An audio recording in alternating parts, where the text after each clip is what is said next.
Livro dos Espíritos. Capítulo 6. Da vida espírita. Relações de simpatia e de antipatia entre os espíritos. Metades eternas. Pergunta 291. Além da simpatia geral, oriunda da semelhança que entre eles exista, votam-se os espíritos recíprocas afeições particulares?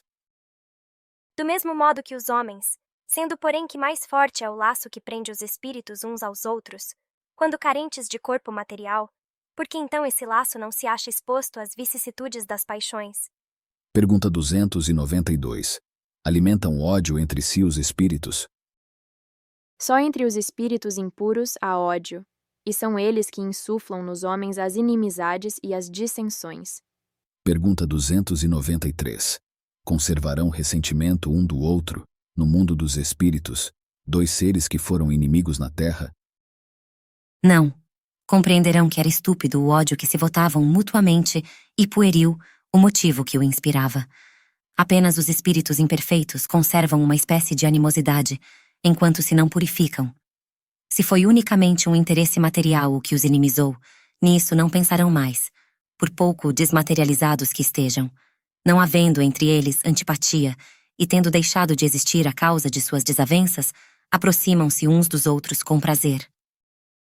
Sucede como entre dois colegiais que, chegando à idade da ponderação, reconhecem a puerilidade de suas dissensões infantis e deixam de se malquerer. Pergunta 294. A lembrança dos atos maus que dois homens praticaram um contra o outro constitui obstáculo a que entre eles reine simpatia? Essa lembrança os induz a se afastarem um do outro. Pergunta 295. Que sentimento anima depois da morte aqueles a quem fizemos mal neste mundo? Se são bons, eles vos perdoam, segundo o vosso arrependimento.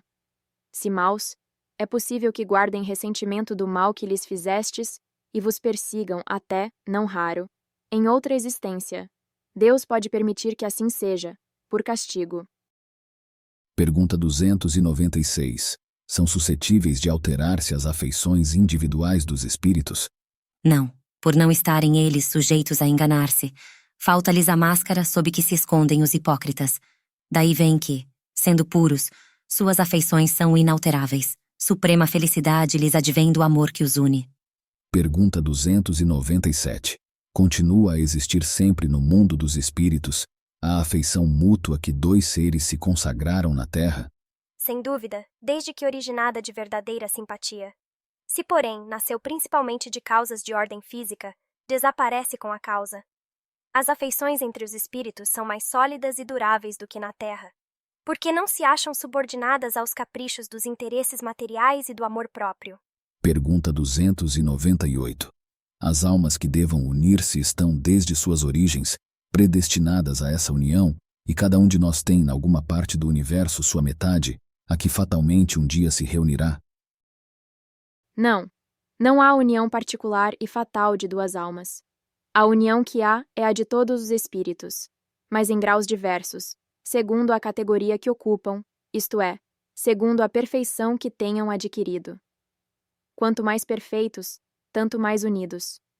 Da discórdia nascem todos os males dos humanos. Da concórdia resulta a completa felicidade. Pergunta 299.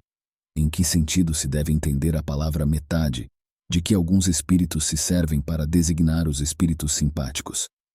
A expressão é inexata.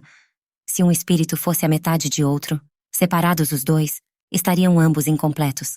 Pergunta 300. Se dois espíritos perfeitamente simpáticos se reunirem, estarão unidos para todo o sempre, ou poderão separar-se e unir-se a outros espíritos? Todos os espíritos estão reciprocamente unidos. Falo dos que atingiram a perfeição. Nas esferas inferiores, desde que um espírito se eleva, já não simpatiza, como dantes, com os que lhe ficaram abaixo. Pergunta 301. Dois espíritos simpáticos são complemento um do outro, ou a simpatia entre eles existente é resultado de identidade perfeita? A simpatia que atrai um espírito para outro resulta da perfeita concordância de seus pendores e instintos. Se um tivesse que completar o outro, perderia a sua individualidade. Pergunta 302. A identidade necessária à existência da simpatia perfeita apenas consiste na analogia dos pensamentos e sentimentos, ou também na uniformidade dos conhecimentos adquiridos? Na igualdade dos graus de elevação. Pergunta 303. Podem tornar-se de futuros simpáticos espíritos que presentemente não o são? Todos o serão. Um espírito que hoje está numa esfera inferior ascenderá, aperfeiçoando-se, a em que se acha tal outro espírito. E ainda mais depressa se dará o encontro dos dois, se o mais elevado, por suportar mal as provas a que esteja submetido, permanecer estacionário. Podem deixar de ser simpáticos um ao outro dois espíritos que já o sejam? Certamente, se um deles for preguiçoso. A teoria das metades eternas encerra uma simples figura, representativa da união de dois espíritos simpáticos.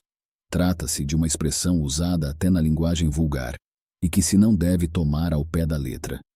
Não pertencem de certo a uma ordem elevada os espíritos que a empregaram.